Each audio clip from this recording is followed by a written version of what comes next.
українськомовні газети в Америці, саме Союзу Українок Америки, 12 газет, де ми також будемо писати статті, матеріал. Ця жінка буде писати про Майкла і про вибори, і також будемо приймати в цьому участь. And there are 12 newspapers published there for the local Ukrainians, and so this lady will be writing articles in it, and she will talk about you in those articles as well. Okay. All right, so again, you know, we're kind of limited on time. So since I'm an American, we should talk about American politics.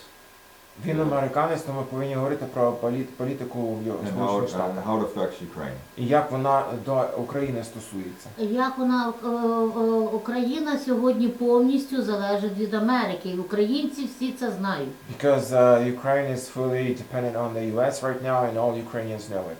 Right, but we need to bring clarity. We talked about a little bit in the office. I wrote one moment. Що про те, що ви говорили там, сидячи в тій кімнаті, в другій. Про що? This is what I'd like to stay on this topic. Тому що він сказав, що це, що він хоче сказати, що що саме what do you want for Ukraine? Who does want for Ukraine? We're talking to the people, we're talking to the audience. Він хоче поставити до, якби говорячи, до цих до аудиторії, він каже, він би хотів дізнатися, що саме українці бажають від Америки, яку саме допомогу, яку вони бачать допомогу у війні, або досягнення свободи. Також він каже, тому що якщо отримувати гроші на те, щоб війна тільки продовжувалася, то це контрпродуктивно, що повинно бути, що треба щось конкретне для того, щоб настав мир. І тому що Байден, виходить, він тільки замирює Росію, а Трамп зупинить війну.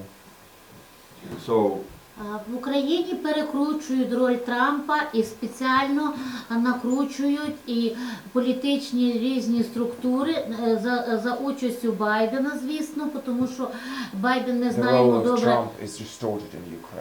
Right, that's why we wanted. I'm American. Let's talk about American politics. Ми хочемо говорити про американську політику зараз. Добре, дуже добре. Let's move forward now, and so because you're going to run out of time, and I'm going to walk out the door. Тому що в нього дуже мало часу, і він дуже конкретно сьогодні хоче проговорити, що в Америці відбувається. Добре, я це розумію. І так як він мені задав питання, що українське суспільство хоче від Америки, то я хотіла пару слів про це сказати. That is just a response to what you are asking about what Ukrainian society want from the US. Right. Yeah, I'm going to address that. Він хоче сам про це поговорити на камеру. I want to talk specifically to the Ukrainians about this issue. Як він це бачить? This is for American Ukrainians and for Ukrainian Ukrainians. Для українців, які живуть і в Штатах, і українців, які живуть тут у нас. So this message needs to start. We need to start this message and help people in their. Ми цю інформацію повинні до людей доносити, щоб людям прояснилося в голові. Добре, але ми ще б хотіли з ним мати мало часу за ті події за тиждень, які відбулися. Те саме інтерв'ю Карлсона з Путіним, обов'язково тронутися до цього. A little bit of several words from you about Tucker Carlson's interview with Putin and like other events that happened during this week. Let's put it at the end. Ну, в кінці можна буде, так. Добре. І обов'язково про ті події, які відбулися в Америці відносно виборів перемоги Трампа чи його поразки в яких штатах. І знову ж таки люди бояться Трампа, і я хочу, щоб він розвіяв цей страх Трампа. Ukrainians are afraid of Trump, and she wants you to what's the word? This fear to be to help them Anyway. Що ти не, момент, і що ти не хочу, щоб Okay, ще... explaining it to me doesn't do anything because I already know. So let's start the program. Момент. Давайте все, починаємо. Добре, ми вже почали, скажи. Що We are already recording. ми вже почали, вже 15 хвилин говоримо. Okay, you could edit that part. Yes. І я хочу... Обріжете там тоді. Нічого різати ніхто не буде, я даю все. Ні, ну все не треба давати. Все даю, все. Скажіть, що так як Байден застряг тут в нас з 2014 року, а вже 10 років маємо вплив Байдена на Україну. We're having this already for 10 years, this Biden's influence on Ukraine. He's like stuck in here. І він робить все для Because it's того. money. It's all about money. Тому що це He's все getting гроші. paid. Це He's його getting paid гроші. from China. He's getting paid from Ukraine. He's Йому getting paid from платить Russia. Китай, йому платить Росія, йому це все І платить із України Пентагон теж. також, Pentagon also. тому що Америка багато грошей отримують і живуть за рахунок зброї, за рахунок Because the Пентагону. І US це теж gets a треба lot of мати money на from увазі. selling weapons and they actually use Weapons this is money. one thing, but there was no selling of weapons 10 years ago. Ні, ну 10 років тому зброя не продавалася, тобто Ми тоді не було розуміємо, цього. And the weapons прекрасно. that they're giving now is to clear the stock so they can bring А in new ці, weapons. то, що вони зараз дають ці озброєння, це старе, то, що вони відкидають, для Яке того, їм не щоб нове дав, потрібне, да. вони викидають тут, а на Something яких that умовах треба They розібратися. don't need, so they fetch it to Ukraine and also, Correct. Well, they have to clear their inventory. They have to clear the Металолом, stock. so металолом, basically that's like it's not good. Well, If який не дає нам можливості стріляти This на is дальні something дистанції. that doesn't allow us to strike long distance, correct, they're not interested in ending the war. і воно ніяк не допомагає, щоб закінчити війну. Так, і це може затягнутися на десятки років. Okay, so let's get into the brass tacks. Into? The brass tacks. That's a idiom. Let's get into the heart of the Okay. matter. Тоді давайте вже конкретно по конкретних А питаннях. ми по конкретно й говоримо, бо це Ладно. саме цікаве і This is very інтересне. specific moments that we are discussing already. Yeah. Саме інтересна розмова, коли вона не підготовлена. Ми з вами ніколи не Because when готові. it's not prepared and we are not never preparing our conversations, this is where it's the most interesting. Oh, it is. No, I don't. I like the conversation. It's Каже, мені подобається так It's, говорити з вами, просто it що gets the adrenaline going and gets the blood адреналін зразу circulating. піднімається і зразу якби ну такі питання І піднімаються. тому як Байден основний конкурент на виборах Трампа, то він робить все, щоб налякати Україну Трампом і щоб Україна боялась і не хотіла, щоб Трамп став президентом. So that people are afraid of Trump and so that Trump never gets to be a president. Ми всі прекрасно знаємо, що всі ЗМІ в Україні належать олігархам, а олігархи – це бізнес, який ведуть з чинним президентом також. And they have this common business with the current president in Ukraine as well. І вони не зацікавлені, щоб люди знали правду про Трампа. They don't want people to know the truth about Trump. Correct, but it's not just Ukraine. It's all of Europe. It's all Ну the це не world. тільки в Україні, це по всьому світу і в Європі так само. І я розумію, але мене болить Україна. Yeah, but we're talking about Ukraine. This No, is I know, but about- I'm just saying that this is a common problem Це throughout. по всьому світу так, вони залякали Трампом. Тому виставляти Трампа ідіотом, казати на нього, що це американський Жириновський, і залякувати людей в Україні, що як прийде Трамп, то він продасть Україну, What they're віддасть doing is, Путіну. І showing такі Trump as an сьогодні idiot битують думки в and Україні. scaring people with him, and so these are the thoughts that And Ukrainians it's are easy. having. It's easy to propagate lies. Ну дуже легко, каже, поширювати таку брехню. That's what the media does, especially the bot Це media. ЗМІ так і роблять. Тобто, 99% в Україні 99% відбувається саме така брехня про Трампа. These are the lies about Trump in Ukraine. І тому Майкл єдиний, можливо, з небагатьох, And maybe який you are має the допомогти only one розібратися who can в actually особистості help Трампа і Ukrainians його to впливу understand перемоги Trump's на Україні, personality що буде, як переможе Трамп. And what will happen if Trump wins the election. Бо коли я кажу людям, що Майкл Вілсон казав, що Трамп за те, щоб територія була станом на 91-й рік була Because when you were saying наша that збережена, in то Trump's люди не вірять, words, скажуть, що нема that такого, Трамп не Trump казав. said that Ukraine had to keep its territories as they were in 1991, but Ukrainians are saying that Trump never said it. Yeah, it was clearly stated more than once in Він public не один раз таке announcement. сказав. He said it before he was president, and he said it after he was president. І до того, як він став президентом, і після того, як він був президентом. Він про це говорив. Я хочу обов'язково, всі зараз кажуть, що їздив Карлсон до Путіна, а це журналіст Трампа, і ну, він якби готовить почву для Трампа президента і налагоджує стосунки з Путіним. Але який би не був Карлсон, Saying about Tucker Carlson is that when he went to Moscow to have an interview with Putin, and everybody's saying that Tucker is Trump's journalist, and so in this way he's preparing the ground for the good relationship between Putin and Trump. момент.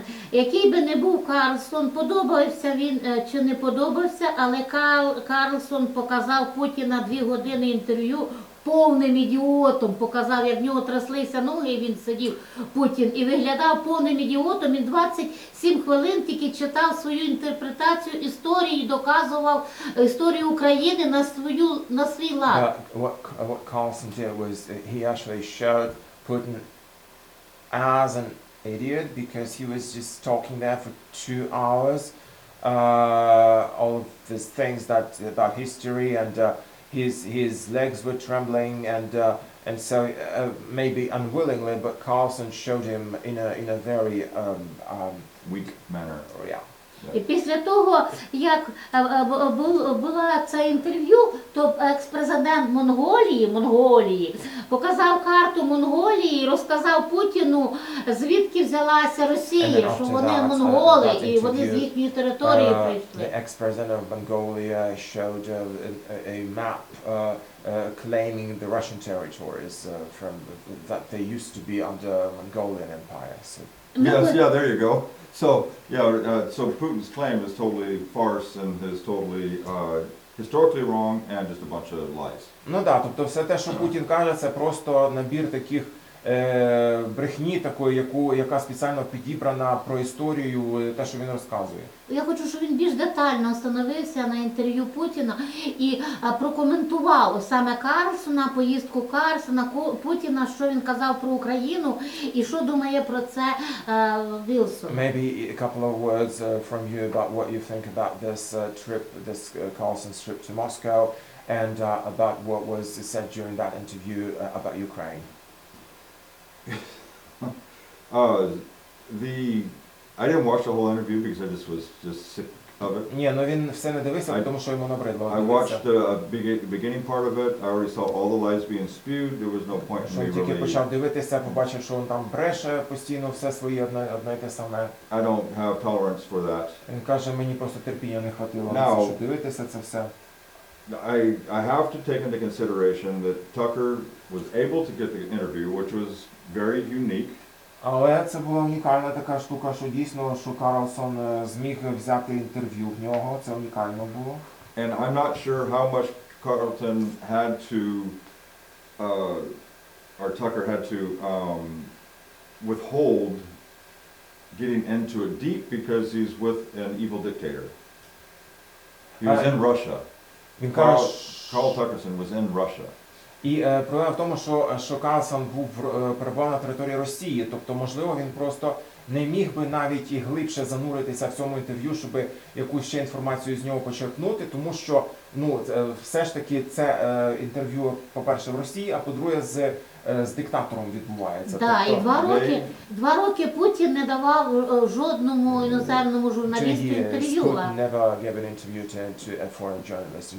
І треба бути, як би не відноситись до Карлсона, але треба бути йому вдячному, що він зуміг, скажімо, 2 години тримати Путіна і показати, який він ідіот всьому світу. And we need to be grateful to Tucker because he was able to hold Putin during the interview for 2 hours, showing how weak he was. Yeah, so that would be the takeaway, which is good. The takeaway is that it really did show, because every Ukrainian heard every lie. Ну це ті висновки, які ми можемо зробити, тому що українці теж з цього можуть для себе зробити висновки. Вони побачили, що саме відбувається, і знову почули цю брехню. So during an interview, it's not really wise, especially to a dictator, to an evil warmonger, to fact check him and make him look stupid. So Carlton wasn't there to make him look stupid. He was trying to just have an interview to expose the world, who this man Putin is. Тому що Карлсон намагався зробити, це каже, що було б нерозумно, будучи в цій країні, беручи інтерв'ю в диктатора, який веде війну, значить, показувати його з глупої сторони, було б нерозумно. So when Putin said that Russia was in existence since the 600 AD, which is a lie, and saying that the territory of Ukraine was Russia, which is a lie, Carlton could have known that, but how do you put somebody on the spot in their own country, make them look like a fool? As an interviewer, you don't make your guests look like fools. You can fact check to certain points, and Carlton did banter with Putin a little bit. They went back and forth a little bit, which was fun. Carlton laughed it off, and it was kind of fun. But how much could he push on him? Тому що він каже, що коли Путін почав говорити про те, що там Росія існує з 16 чи 17 століття, і це брехня, тому що ця Росія, яка зараз вона тоді не була така, і що Україна належала тоді Росії, це теж брехня. Але він каже, що під час інтерв'ю дуже важко, особливо в тій ситуації, в якій Карлсон був, було неможливо ставити якісь провокативні питання, тому що він був в залежній ситуації фактично. Тим не менше, він дуже правильно себе повів Карлсон, і Путін сам показав свою сутність, його ноги траслися весь час, він перебирав ногами, як чорт сидів, і як йому щось під стуло запхнули, і він весь час дригався Путін і показав себе, хто він такий є, і завдяки Карлсону ми побачили, хто є Путін сьогодні. Owing to this interview, we have seen the true nature of Putin and how weak he was and how his legs were trembling. And so basically Tucker exposed him at a different level. Correct. And again, every Ukrainian knows the lies that were spoken, so they're not deceived in that interview. What I would have liked to have seen is a not interview, but a post monologue from Tucker when he got back to America about the interview. Now maybe he did that, I haven't seen it yet.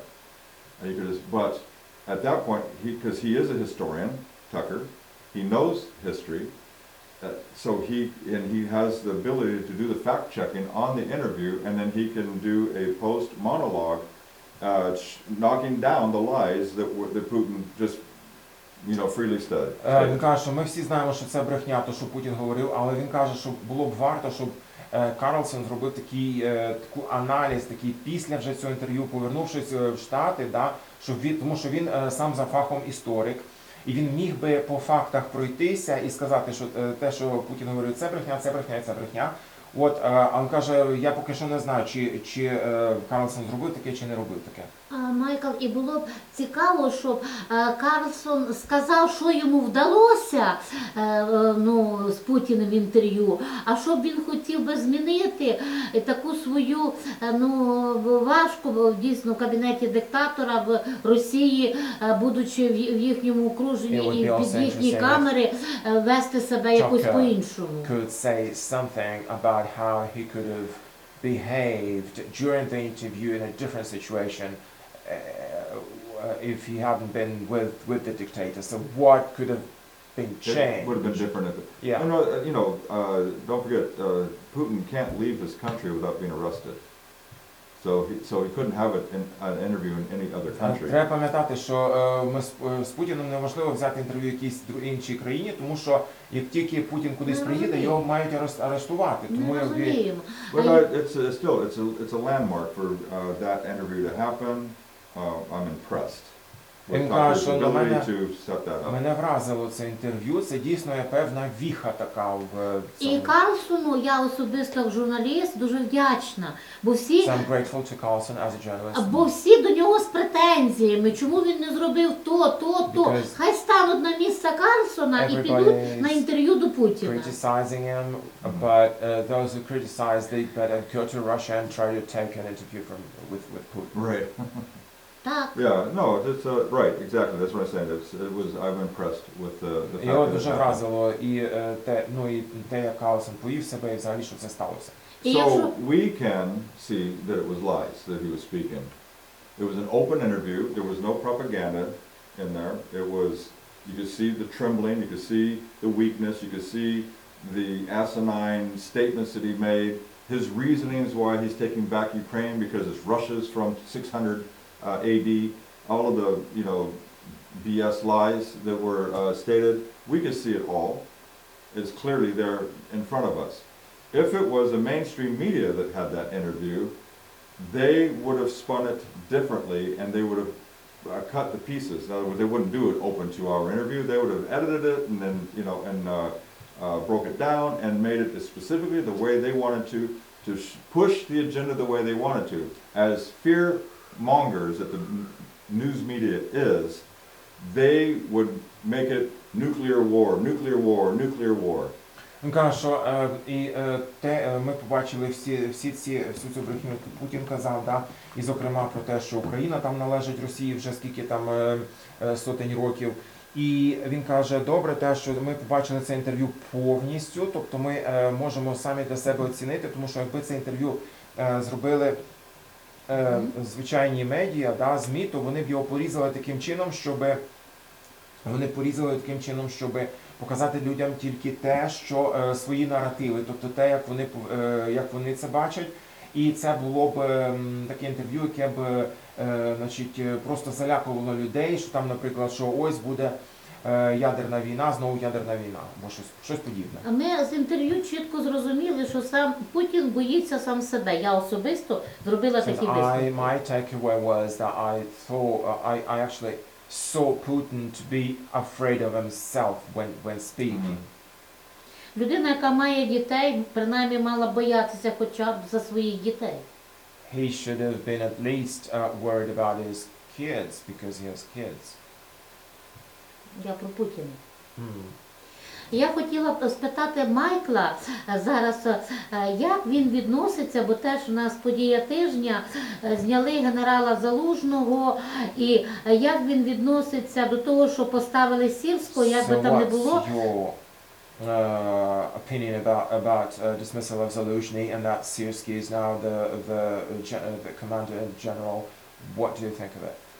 Зараз, коли ми в такому, скажімо, клоаці знаходимося, саме клоаці, тому що вбивають людей, в нас немає зброї, в нас немає чим захищатися, і тут такі кадрові перестановки ставлять Сірського, який прийшов з Росії, сам росіянин, батьки живуть в Білгороді, і брат воєнний його, і він, дуже дивно, бояться Трампа, але не бояться Сірського на посту головнокомандувача Збройних сил. At the bottom that we are right now without ammo, with all those difficulties at the front line, and they all of a sudden change the commander of the army, and we know that Syrskyi is an ethnic Russian, and his parents are still living in Russia, and it was very dubious and strange move. I agree that the move is strange if you're not going to replace the general, what's his name? Zaluzhny. Zaluzhny. I have a difficult time pronouncing Ukrainian last names. But Zaluzhny. Zaluzhny is culpable for his errors. Okay, so he made tactical and wrong, bad mistakes. I understand that, but you replace him with somebody who has a clear vision and a clear point of bringing Ukraine to freedom and peace.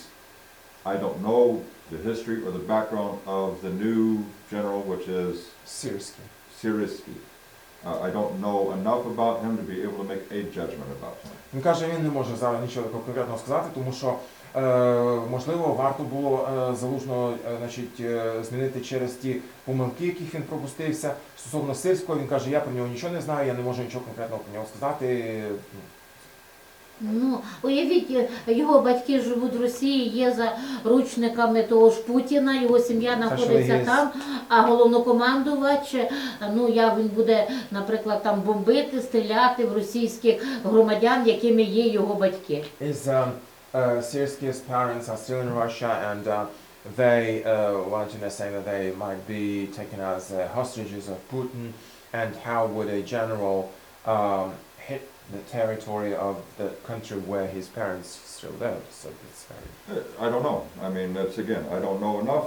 I don't know about his history. I don't know enough of his Каже, я loyalty. нічого про це не знаю, я не знаю, наскільки він вірний чи не вірний, і якби он Україні мається на увазі, і він нічого не може сказати зараз. Історія покаже, звісно, чому зняли Залужного, так як наші втрати замовчуються, але пройдуть часи і ми побачимо, кладовища говорять багато про що, і ми побачимо, історія покаже, який в нас був ефективний Зеленський, який по великому рахунку і... It's the history that will show us how efficient that it has been, whether it was worth it, and actually we'll see and cemeteries with a large number of of graves of Ukrainian warriors are testifying to the fact that how many mistakes has been done, and history will also judge both the general and Zelensky as well as the president.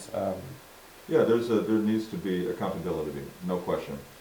And that's not a fun thing to face if you've made errors. It's not a fun thing to face. Відповідальність, якщо були допущені якісь помилки, чи там щось було не так, то за це все повинна бути відповідальність. So, as a lawyer, be careful about leading the witness.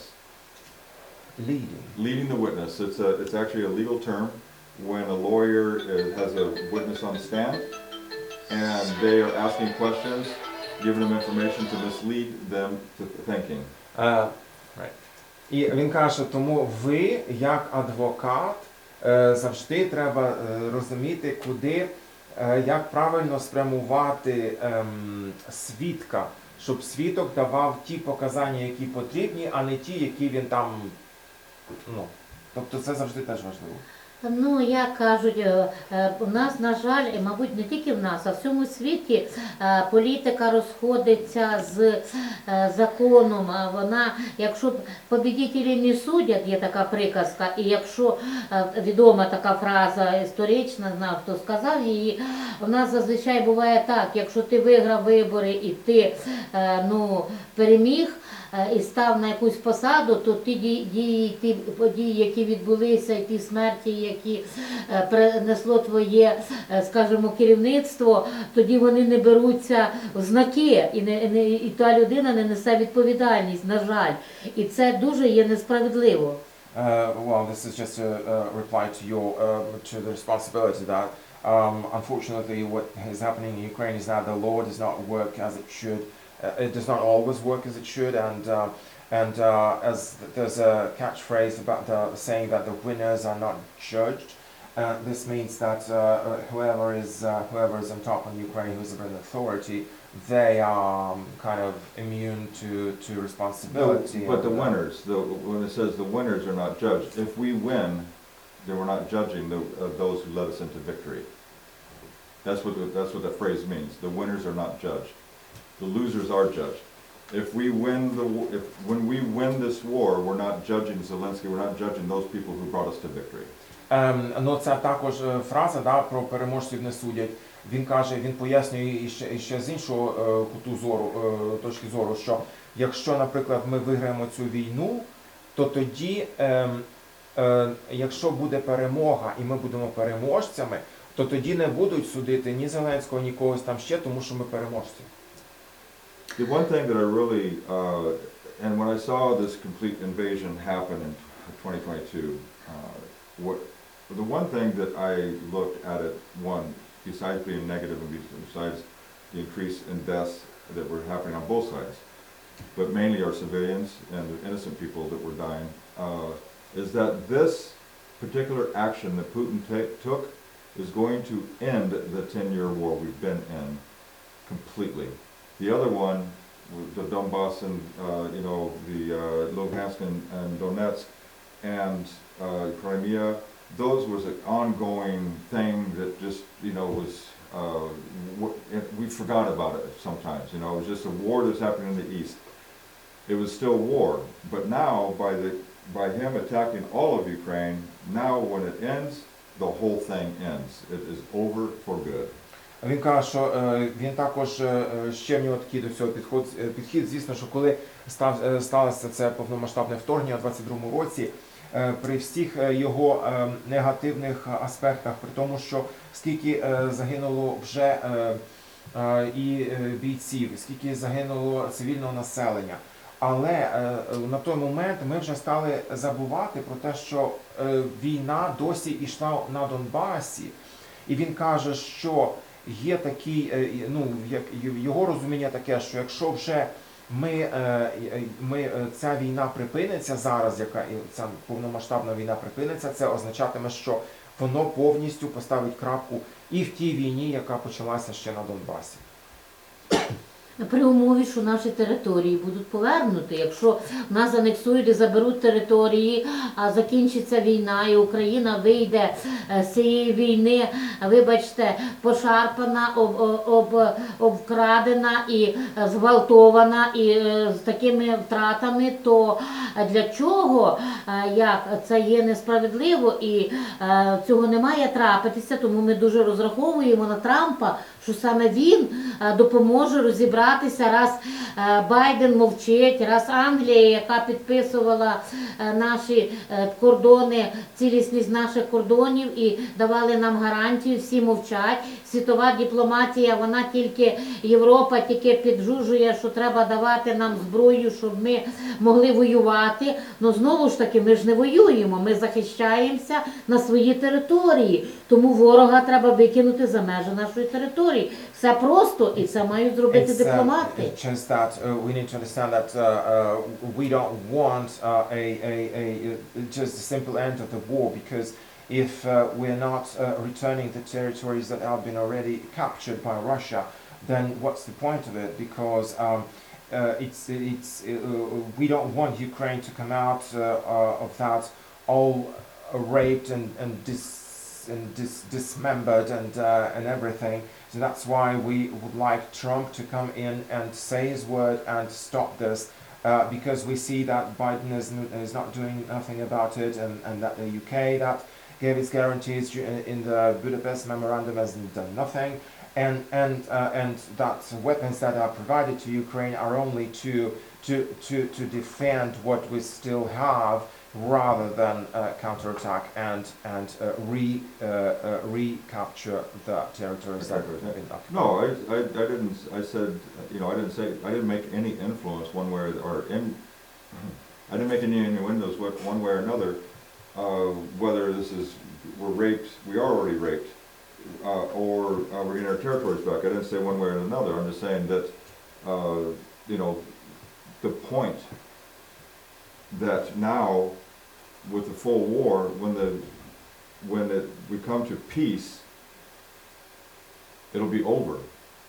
Він просто каже, що звісно це все і про те, що ви кажете, наскільки там Україна зараз зґвалтована і пошарпана і таке інше, але він каже, що як тільки це вже все закінчиться, то це буде повністю означати повний кінець подібній війні, тобто що воно вже повністю завершиться. When Trump was in office, it didn't stop Luhansk and Donetsk and Crimea, from the invasion already.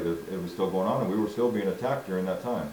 Тому що він каже, що навіть коли Трамп був президентом, все одно вже тоді війна у Донбасі йшла, і Крим вже був захоплений. Тобто це вже було на його пам'яті. He was diplomatically trying to say, because he knew that the war had started under Obama, but he wasn't looking to come in to clean that up. He acknowledged the territorial alignment, the integrity. He acknowledged that, both for Crimea and for Luhansk and Donetsk. But he didn't come in and, you know, and clean that up. That would have caused U.S. military involvement to, you know, to do that, and the U.S. is not getting involved in that to that degree. Справа в тому, що ми всі знаємо, що війна в Донбасі почалася ще при Обамі, коли Обама був президентом. Потім, коли вже прийшов в офіс Трамп, то він визнав, якби, що, ну, цю окупацію, да, тобто він, ну, тобто, але на цей момент він каже, що тоді не можна було, Америка не могла втрутитися і зачистити, якби, від російської окупації ці території, тому що на той момент так не стояло питання. Він намагався якимось чином дипломатичним шляхом це вирішити, але воно не вийшло. He said that he can end the war in 24 hours. Trump said that not when. He said that he could stop the war in 24 hours. Тому що Трамп сказав, що за 24 години я можу не виграти війну, а зупинити війну.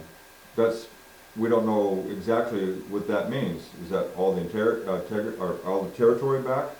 He just said he can stop it in 24 hours. We don't know. Ми не знаємо, що це означає, що зупинити війну. Чи він має на увазі, щоб повністю відвоювати всі захоплені території, чи просто на тому етапі, на якому ми зараз є, зупинити те, що відбувається? We believe he can. When he was in office, there were no new wars. He brought peace around the world against nuclear threats against North Korea, from Iran. He brought Israel into great peace. He moved the capital to Jerusalem and the embassy into Jerusalem. So he did what he said he was going to do. He was the only president to be able to do that, and he was the only president to not start a new war. And he also ended with Afghanistan. He cleared ISIS out, completely ended that. That came from Obama. Тому що коли Трамп був президентом, то фактично при ньому жодних нових воєн не було розпочато. Навпаки, він приніс мир. Він замирив і Іран, і Північну Корею, і він також, значить, влаштував і в Ізраїлі так само він приніс мир, тому він навіть відкрив посольство в Єрусалимі. І фактично Трамп – це єдиний президент, при якому жодної нової війни не було розпочато. Тому що якщо ми навіть подивимося на Афганістан, там де ІДІЛ, значить, орудує, то це все було розпочато ще при Обамі. Нам це відомо. Трамп, він за припинення гонки озброєнь, за припинення, скажімо, росту Пентагону, він за економічне процвітання і він за те, щоб знизити податки і щоб процвітав бізнес, щоб це була економічна, щоб Америка заробляла на бізнесі, на економіці, а не на тому, що продає зброю. Ми це добре знаємо. Because we know full well that Trump is someone who is for decreasing the taxes, for economic development, and he has done everything possible in order for businesses to thrive. Correct. And you got to understand, I mean, everybody pretty much knows that the most powerful nation in the world is the United States. Against the in the free world and in the non-free world. When I say non-free, I'm talking about all of the communist states like China, all of the dictatorial states like Russia. We go to South America, the states down there, Korea, a lot of countries that are Iran that have joined hands together to be opposing to the free market. But in the free market, under Trump, not only did the United States thrive, but the world market thrived also. The United States has that much influence to be able to impact the economies of other countries through fair trade. That's all it is, just through fair trade, nothing more. And that's what the one world system is against, because they want to control everything. That's why the one world system owns the media, and that's why they are making Trump out to be an absolute an enemy and a terror, and the world's going to collapse and blah blah blah under him, when it was just the opposite when he was in office for 4 years. І він каже дуже важливо, що Ми всі знаємо, що Сполучені Штати це на теперішній час це найбільша, найпотужніша економіка світу. І ми виступаємо, як Сполучені Штати виступають за вільний світ.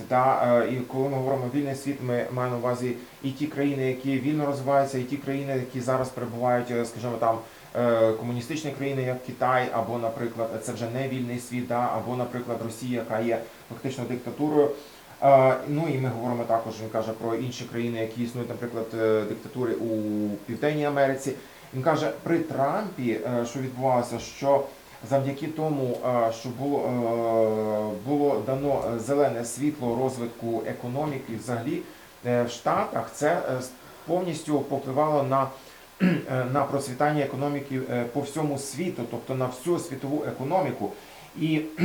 Але це все замовчується, тому що значить, ЗМІ, вони, ну, якби, ті ЗМІ, які належать у цій єдиній системі, яка хоче тримати весь світ у своїх якби, кліщах, вони це все замовчують і вони єдиним фронтом виступають проти Трампа. І це зрозуміло, і ми це відчуваємо і бачимо, яка йде потужна, маніпулятивна спекуляція і перекручення фактів, і Трампа виставляють таким, як неадекватним, і інші моменти такі, які лякають Трампа, особливо в Україні. Тому ми маємо, знову ж таки, повторюю, сказати правду, як вона є.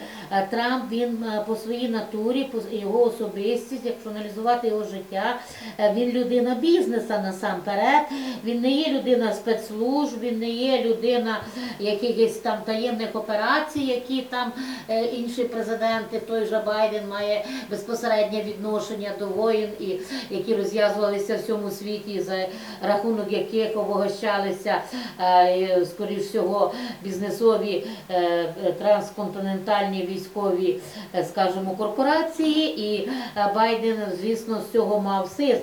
А Трамп зовсім інша людина, людина вільного світу і людина економіки, людина бізнесу. І хотілося б цих перемін для того, щоб припинилося це все, що відбувається. І так життя людей таке коротке, і боятися. Кожна людина має мати 4 свободи. Я потім поясню. So we just need to stop all this manipulation that is going on against Trump, because all of these facts are distorted and presented in a bad light, and in particular in Ukraine. And this is why we need to bring the truth out and show the truth. And because Trump is a person from the business environment, so he's not from secret services or whatever, because we know that Biden is someone who is very much involved in warmongering and creating new wars and having profits from that. But Trump is someone who is from the free world of trade and business, and that's why we would like to have those changes coming in. Because people have to have their freedoms. Якщо аналізувати знову ж таки Трампа, його особистість на пост президента Америки, то я говорю про 4 свободи, які сповідує Трамп. Це насамперед свобода говорити правду, це демократія, як ми кажемо, не хоч республіканець, але говорити правду, не замовчувати. Свобода життя, права на життя, бо Бог дав, це перша свобода. Бог дав життя, тільки Бог має право забрати в людини життя. She's mentioning like 4 freedoms that Trump adheres to, and the first freedom is the freedom of truth, speaking the truth, of being like living in an open democratic society. The second freedom is the right to life, imparted by God to every human being. І ще 2 свободи, 4 свободи, які мають бути гарантовані по всьому світу. Ще 2 свободи. Це свобода віросповідування. Людина має право віросповідування, вірити Богу і поклонятися йому. Ніхто не має права це заборонити. І, звісно, свобода не бути голодному. Люди не мають гинути від голоду. І має бути гарантія, соціальна справедливість в цьому світі, тому що люди послані на землю Богом, і вони мають прожити своє життя по-божому. And so she's saying that there are 2 more freedoms as she sees them. The first one to be the freedom of faith, that any person is free to believe in whatever he or she wants to believe, in terms of religion, I guess. And the other one would be to not be hungry, that have food to eat every day, because every human being is God's creation, and and we're talking about the social fairness, social justice that has to be abided by. В Україні всі ці 4 свободи порушуються. Ми живемо в постійному стресі, в нас немає гарантії права на життя.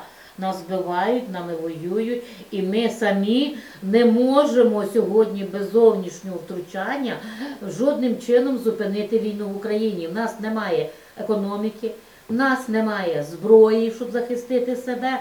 І сьогодні люди не обучені, військово не підготовлені, нас ловлять на вулицях і відправляють, щоб вбити на передню лінію вогню.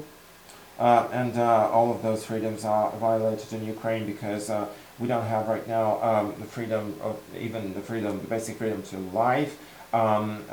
Ukrainians are killed. Ukrainians are used as an instrument in a war, and we can't do anything right now without foreign intervention, foreign assistance, foreign help, and even then we have people being kidnapped in the streets of Ukrainian settlements and sent to the front line to be killed. Страх голоду. Ми пам'ятаємо голодомори, що є час. Я бачу, що є час, смог. Ми пам'ятаємо голодомори, і страх голоду преслідує наші родини. Remember the fear of hunger in the Holodomor, the famine that was. We all have that in our genetic memory. It's because it's fresh enough that our grandparents and parents lived it. Тому що наші батьки, наші діди це прожили, да. My father was born in 1918. My mother was born in 1927. Technically, if they were born in Ukraine, they would have been suffering through the Holodomor. Тому що він каже, в мене батько народився в 18-му році, мати народилася в 24-му році. Він каже, якби вони жили на той час в Україні, то вони б жили в часи Голодомору. Так, на жаль. І знову ж таки, віросповідування. Нам путінська влада нав'язує Кирила і московський патріархат, який, не питаючи людей, хочуть вони ходити в цю церкву чи ні. Наприклад, в мене на хуторі, де я живу, поставили, будують храми, захоплюють території московського патріархату, а люди йдуть, не розуміючи, що ними маніпулюють, вони йдуть до Бога, а виявляється, вони йдуть до церкви Кирила. Promotes the Moscow Patriarch in Ukraine, setting up Moscow churches in Ukraine, and people unaware of what which let's say church they go to, they just kind of do it in the wrong way. No, I don't. So we can get into a lot of history here, which I'm not completely familiar with. Це багато історій, якби він в історії не дуже, каже, сильний в плані того. Ми говоримо про 4 свободи. So these are the 4 freedoms we're talking about. Yes. Майкл, я б хотіла, у нас мало часу, але я б хотіла все-таки його запитати, 17 березня в Росії вибори, де Путіна оберуть на Путіна. І ще 3 кандидати, Надєждіна, фамілія Надєждін така цікава, які проти війни не допустили навіть взагалі участвувати в виборах. Надєждін, meaning that hopeful. and he was not allowed to participate in the election, Його думка in the з цього. campaign. What is your opinion about the election in Russia? Well, if it'll happen, Ну, якщо вони відбудуться, what about the election in Ukraine? для нього головніше те, що чи будуть вибори у нас в Україні. От в Україні вибори під дуже великим питанням, і як це має відбутися, ми всі в шоці. And we are shocked about what can happen. Yeah, it's if we're a democratic society, if we're under a republic, then technically we're supposed to have elections. У нас повинні бути вибори, тому що ми демократична країна, у нас Україна це республіка, і вибори повинні відбуватися. Я розумію, я вперше в своєму житті я жалію, що я не така відома, як Уітні Опра і як той же Карлсон. Якби в мене була така відомість, я перше, що б зробила, взяла б інтерв'ю в Трампа, і він би пояснив українцям свої думки і свої сподівання відносно України. Famous as Carlson is, if I was, I would have taken an interview from Trump so that he can explain to Ukrainians. Sure. Yeah, well, I'd love to have an interview with Trump on my TV show. You know, that Каже, would я be теж хотів, щоб мене Трамп теж би хотів. I would be happy to, and А вдруг Трамп побачить наше інтерв'ю і скаже, де та Валентина Еліас, хай приїжджає. And Trump would have said, Valentina, come to the US. yeah, I would have an.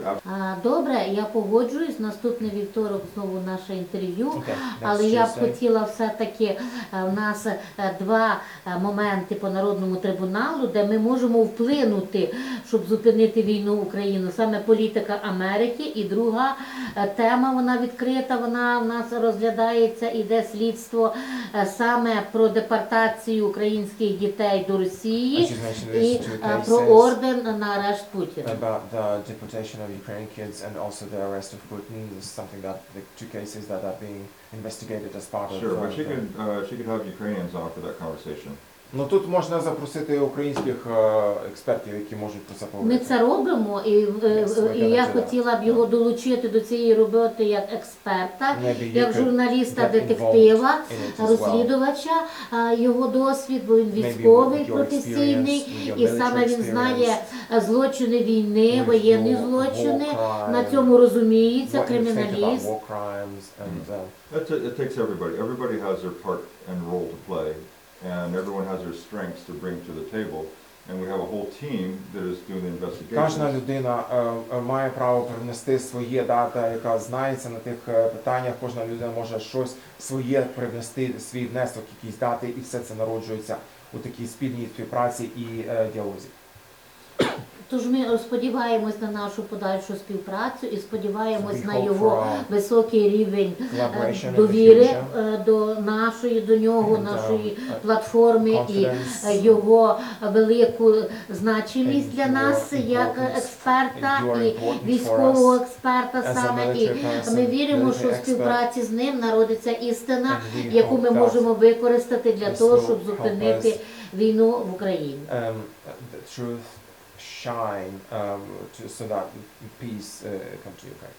Yes, I agree. Very good. Дякую. Дуже добре. Thank you. Дякую.